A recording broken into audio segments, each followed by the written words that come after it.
6 de julho, Santa Maria Gorete, Virgem e Mártir. Maria Teresa Gorete, familiarmente chamada Marieta, nasceu em Corinaldo, na diocese de Sinigaglia, na província de Ancona, no dia 16 de outubro de 1890. Era filha de Luiz Gorete e de Assunta Carlini, casal pobre, mas de grande fé. Luiz Gorete, que crescera na sólida e ingênua piedade que reinava na família, era homem trabalhador, honesto, incansável e econômico. De maneiras um tanto rudes, era, no entanto, possuidor de cândida alma.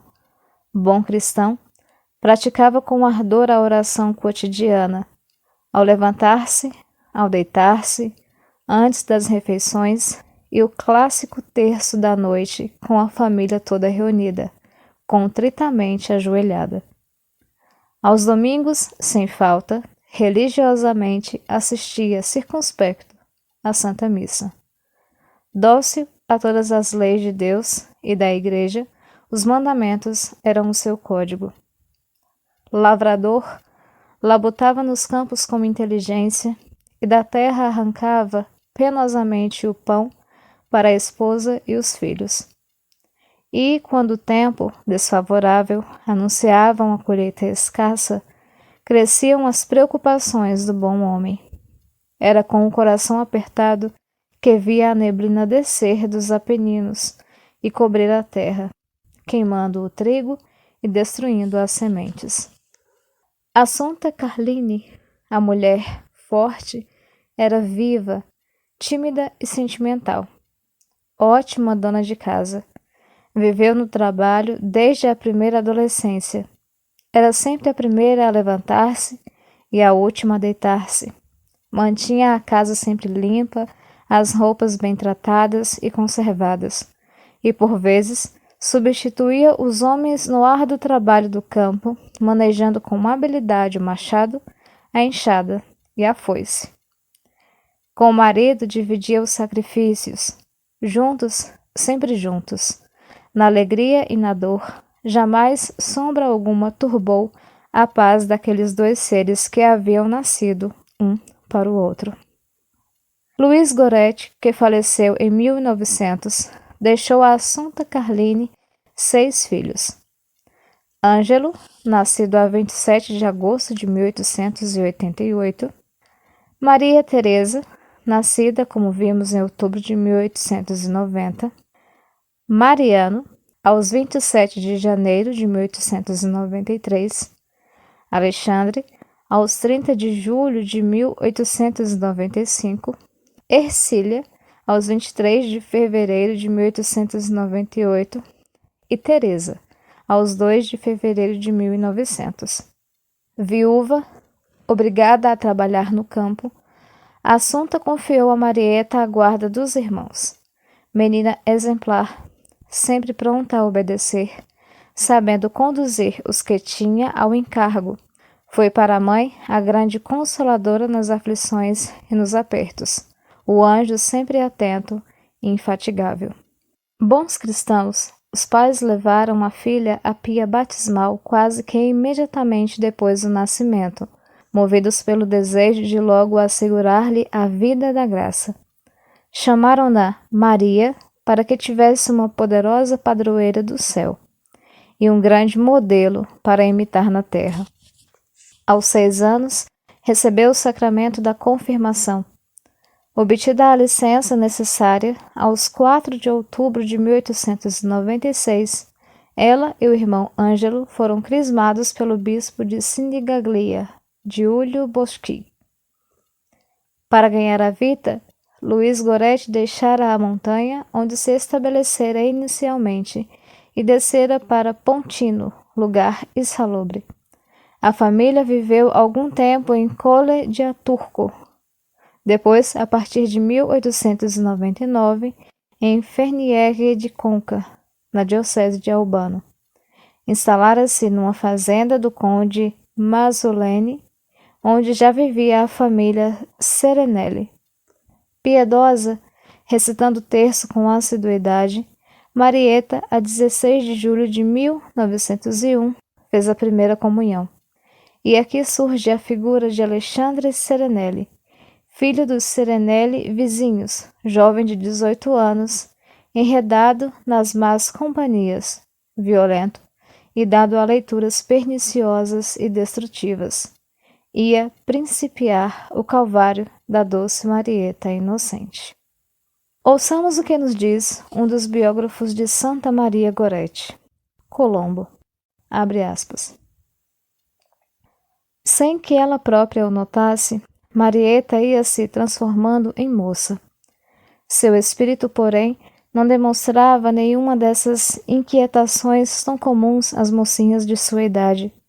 O físico era robusto e airoso, a inteligência viva e aberta, o coração delicado e afetuoso, o temperamento corajoso e forte, um tanto sério, a ponto de parecer, por vezes, triste. Ela sentia pena das companheiras que nos domingos se enfeitavam exageradamente no desejo de sobrepujar as outras com ostentação de seus encantos juvenis. Ria discretamente daquelas que, diante dos vidros das janelas ou dos espelhos, não paravam de arrumar o cabelo em penteados complicados para atrair os olhares alheios. No límpido espelho de sua alma boa e simples, Marieta via a nulidade dessas frivolidades mundanas e o vazio de tudo o que não é Deus e para Deus. Não era vaidosa, diz a mãe, não ambicionava vestidos novos ou diferentes, aceitava prontamente tudo quanto eu lhe determinava. Zelava sempre para que os irmãozinhos estivessem decentemente vestidos, e ela própria tinha o maior recato com a sua pessoa. Não somente não procurava companheiras, como também as evitava, e nas viagens ao longínquo Netuno, ia comigo ou com Dona Teresa Cimarelli.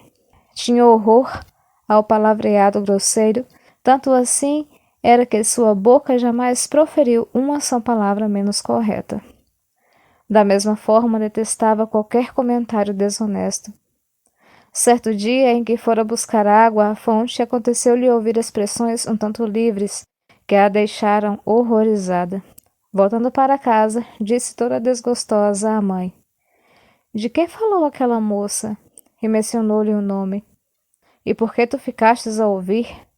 Que havia de fazer eu, enquanto esperava que o cântaro se enchesse? Faze então com que aquilo que te entrou por um ouvido saia pelo outro. Vê, minha filha, disse a mãe, assim como te espantas com o que escutaste, assim também os outros se espantariam contigo se tu fizesses o mesmo. Que admirável simplicidade, que eloquentes expressões na boca dessa educadora camponesa. De sua parte, Marieta guardava à risca a exortação do padre na véspera da primeira comunhão. Toma cuidado com a língua, porque ela é a primeira a tocar no corpo de Nosso Senhor. No último período de sua vida, era visível sua contínua ascensão espiritual. Melhorava de dia para dia e era cada vez mais delicada. Em casa, disputava os trabalhos mais pesados e, quando ia pelo campo, tomava a dianteira, a fim de evitar o horror instintivo que a mãe sentia pelas cobras. Deixa-me ir na frente, dizia Marieta, eu não tenho medo. Realmente, era para admirar que em tão pequena idade Marieta, sem outros mestres afora os pais analfabetos, chegasse a tal perfeição. A ação do Divino Espírito Santo é por demais evidente, por ele guiada e nele abandonada, a que ao candorados cumes não chegaria. A primeira comunhão não foi, como para outras colegas suas, um rápido contacto com Deus, que apenas de leve roça a superfície da lama. O luxo que pela única vez aparentava as rendas e o vaporoso véu de pequenina esposa de Jesus não lhe tolhiam o recolhimento. Preocupada tão somente com a presença do seu grande Senhor, ela fez a primeira comunhão como uma santa. A pureza acima de tudo e a fidelidade às 3 Ave-Marias diárias constituíram os temas das exortações que precederam a grande solenidade, e foi isso um desígnio do céu, para que a menina progredisse e se firmasse ainda mais no exercício da virtude angélica, pela qual daria, dentro e em breve, a vida. Dedicada até o sacrifício, tudo fazia sem alarde, aparentemente como a coisa mais natural, na realidade movida pela caridade sobrenatural. Discreta, sabia dissimular aquilo que a caridade exigia encoberto. Jovial e amável nas horas de recreio, a todos atendia como mãezinha que era daquele bando de crianças. Pela manhã, levantava-se muito cedo com a mãe, e depois das orações costumeiras arrumava a casa, despertava os irmãos, preparava-lhes roupas e comida. Em seguida, desempenhava-se das obrigações diárias. Era notável o seu espírito de mortificação nas coisas mais naturais. Não tinha olhos, ouvidos, gostos e desejos senão para os deveres de casa e para as devoções de igreja. O tempo disponível empregava-o em trabalhos úteis e, quando cansada do dia, que fora cheio, ia tomar o merecido descanso. Antes, ajoelhava-se com os irmãos aos pés da cama para as orações da noite. Inútil dizer que então o querido papai era sempre relembrado. Era esse o eixo de toda a sua vida sobrenatural, em que fora educada e em que educava também os irmãos. Agora que receberam a Jesus, costumava dizer-lhes, devem ser sempre muito bonzinhos. Mas o que a caracterizava era o apego aos deveres e à lei de Deus, resumido neste heróico lema: antes a morte do que o pecado. E não eram palavras vãs. Levado por sorte das paixões, Alexandre Serenelli, a pouco e pouco, deixava-se dominar pelo demônio. Marieta ocupava-lhe a mente sem cessar. Vivia obcecado, vivia intranquilo, vivia cego. Um dia, aproveitando-se das ausências de Assunta Carlini, ocupada quase sempre fora de casa, impelindo fortemente pelo tentador, procurou a jovem. Acercou-se da doce pureza à impureza repelente. Propôs-lhe coisas obscenas. Mais tarde, passada a tempestade devastadora, o infeliz diria que Marieta não compreendera todo o mal que se encerrava naquelas propostas. Repelido, deixou-a, mas logo, sempre atiçado pelo impuro, tentou, segunda, arremetida. Novamente rebatido, Alexandre foi se tornando irascível, recalcado, medonho e terrível. Maria ficou profundamente impressionada. Fugia do vizinho, vivia sobressaltada, e de tudo o que se passara, somente uma coisa lhe ficara bem gravada. Alexandre procurava a todo o transe induzi-la ao pecado. Pecar. E o lema, antes morrer do que pecar. O que fazer? Falaria ela com a mãe? Mas seria bem compreendida? E as ameaças de Alexandre? Se abres a boca, eu te mato, dissera de má catadura. Era perturbador. Ele a mataria se revelasse à mãe o que se passara, e a ameaça surtiu o efeito esperado por Alexandre Serenelli. Maria silenciou. Trancou-se, quer por vergonha, como ela mesma o dissera antes de morrer, quer pelo receio de não ser bem compreendida por Assunta Carlini. Trancou-se. Trancou-se, mas redobrou de vigilância. Fora de casa, jamais ficava sozinha. Ou estava com a mãe, ou na companhia dos irmãos. E rezava, rezava muito. Se antes fora séria e pensativa, era o Marieta agora mais do que jamais o foi. E Alexandre? Alexandre, sempre acossado pela brutal paixão, assentara que a todo custo realizaria o seu propósito. A qualquer custo, ainda que tivesse de matá-la. E perseguido pela obsessão, adquiriu um punhal de 34 centímetros de comprimento, com uma ponta agudíssima de 3 milímetros, e foi escondê-lo no seu quarto. E de alcateia espreitava a ocasião. Era no dia 5 de julho do ano de 1902. Assunta Carline partira para as fainas do campo. Marieta estava ao alcance do tresloucado. E Alexandre, pronto para tudo, satisfazer o desejo ou matar, foi procurar a pobre menina, consigo levando a arma assassina. Aproximou-se da cândida jovem heróica, agarrou-a pelo braço e violentamente arrastou-a para a cozinha, trancando a porta. Tudo fora tão rápido como num sonho, e o pavor não deu à pobrezinha o tempo de soltar um grito. Principiava a luta. E Maria, sem cessar, agarrada a Deus, dizia ao selvagem moço: Não, não, Deus não quer, é pecado, tu irás para o inferno. No auge da desesperação, Alexandre enfiou-lhe na boca, de lábios que o terror esbranquecera, um lenço em bola. E a oposição magnífica de Maria não resistiu. Com a paixão transmudada em ódio, empunhou a arma, cego, tremendo, e pôs-se a golpear, a torto e a direito, o pobre corpinho frágil. 14 golpes puseram-na como morta. E o bárbaro, julgando-a sem vida, largou-a e buscou o próprio quarto. Baixinho, prostrada, Marieta pôs-se a gemer. O pai do criminoso descolombo, João Serenelli, que atacado de malária se deitara à sombra da casa, foi o primeiro a perceber os gemidos.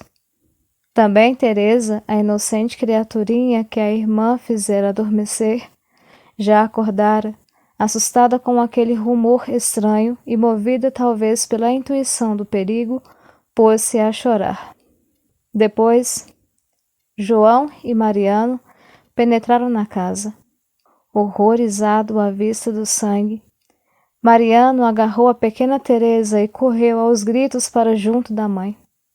Trêmula e tomada de lúgubres pressentimentos, Assunta fez imediatamente parar os bois e voou para casa, seguida de outra camponesa, Dona Teresa Cimarelli.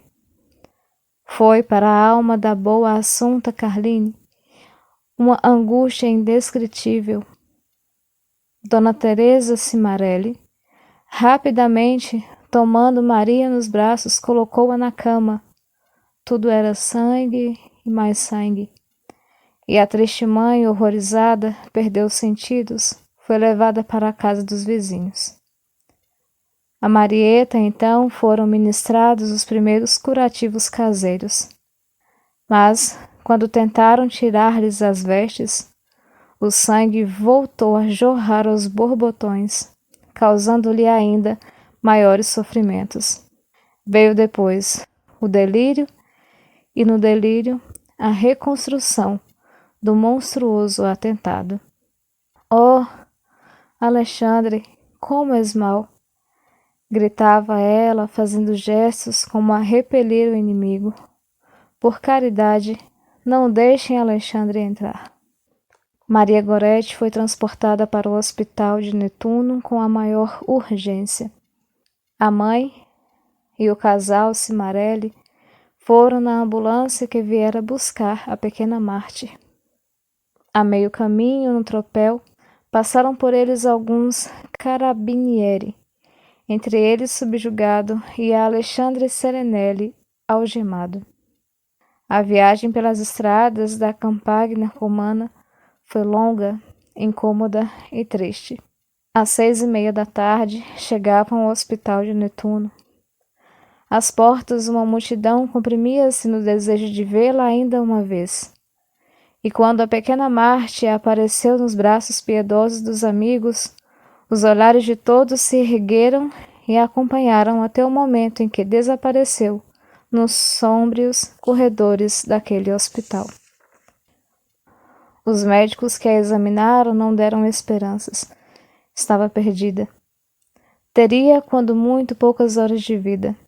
Que chamassem o padre, e ao padre Martinho Guijarra, que acorrera, prontamente disseram: Nós lhe deixamos apenas um cadáver, mas Vossa Reverendíssima encontrará um anjo. Logo após começou a intervenção cirúrgica que foi preciso fazer a sangue frio. Eram 14 ferimentos graves e 4 contusões. O coração, os intestinos e o pulmão foram atingidos. Se a ciência soubesse fazer milagres. Com uma força sobrenatural própria das almas que amam ao Senhor, Marieta deixou que durante 2 horas os ferros revolvessem sua carne imaculada. Gemia e chorava. E quando os médicos deram por terminado o trabalho, seus olhos pareciam já não ter mais lágrimas. Abriam-se apenas para pedir desculpas pelos contratempos que causava a tanta gente. Foi transportada para um quarto. Precisava de repouso absoluto e de silêncio, mas o povo que até aquele momento se conformara em manter-se fora do hospital invadia agora até os corredores. Queria vê-la a todo custo. Começou, pois, a desfilar diante daquele leito que mais se poderia chamar um altar. E a multidão era tão grande que a ninguém era permitido deter-se para falar. À vista daquela menina já aureolada, os olhos de todos marejavam-se de lágrimas, e os lábios ora murmuravam preces, ora imprecavam contra o assassino. Em meio ao palvoroso calor do verão romano, depois de tanto sangue derramado, Marieta sentia, mais do que tudo, a angústia da sede. Mamãe, pedi um pouco de água. Não podemos dar-lhe água, querida. Os médicos disseram que lhe farão mal. Ao menos um golinho. Não, Marieta, não podemos. Nem uma só gota. Seja por Jesus, minha filhinha. Por Jesus, por amor ao seu Jesus, Marieta não pediu mais nada. E durante 24 horas sofreu aquela terrível sede. À noite reservava-lhe um novo sacrifício, para que a sua coroa não faltasse nem um espinho sequer. Em obediência às ordens dos médicos, Dona Assunta teve de sair afastada. Precisava evitar que a menina falasse. O padre Martinho Guijarra, que notara a ardente devoção de Marieta por Nossa Senhora, perguntou-lhe: Desejaria ser inscrita entre as filhas de Maria? Oh, muito, muito, senhor padre, disse ela. Pois bem, eu mandarei seu nome à congregação de Roma e desde já dou-lhe a medalha de filha de Maria. Os olhos de Marieta cintilaram de alegria, enquanto seus lábios cobriam de beijos a querida medalha que a distinguia como filha predileta da Virgem Santíssima. 27 anos depois, a mesma medalha foi encontrada sobre aquele peito. Estava enegrecida, mas o tempo respeitara a inscrição. Ó Maria, concebida sem pecado, rogai por nós que recorremos a vós. No dia seguinte, o quarto de Marieta amanheceu tapizado de flores. Esperava aí a visita de Jesus sacramentado, pois Monsenhor Signori decidira administrar-lhe os últimos sacramentos pelas primeiras horas do dia. Certo, embora das ótimas disposições daquele coraçãozinho, ainda assim quis dar-lhe os toques finais. Precisava, acima de tudo, de uma declaração pública e formal do perdão para o assassino. E a declaração veio firme, decisiva, heróica. Marieta Jesus morreu perdoando ao bom ladrão. E você, perdoa de todo o coração o assassino? Perguntou-lhe. Oh, sim, eu também o perdoo por amor de Jesus. Desejo vê-lo bem perto de mim, no paraíso. Sim, eu o perdoo de todo o coração. Espero que Deus também o perdoe. A cabecinha docemente inclinada sobre o peito, tabernáculo do seu Senhor sacramentado, assim permaneceu longo tempo a sós com Deus, para dizer-lhe de toda a sua gratidão e desde já, saboreando na felicidade desse momento o gozo da felicidade eterna.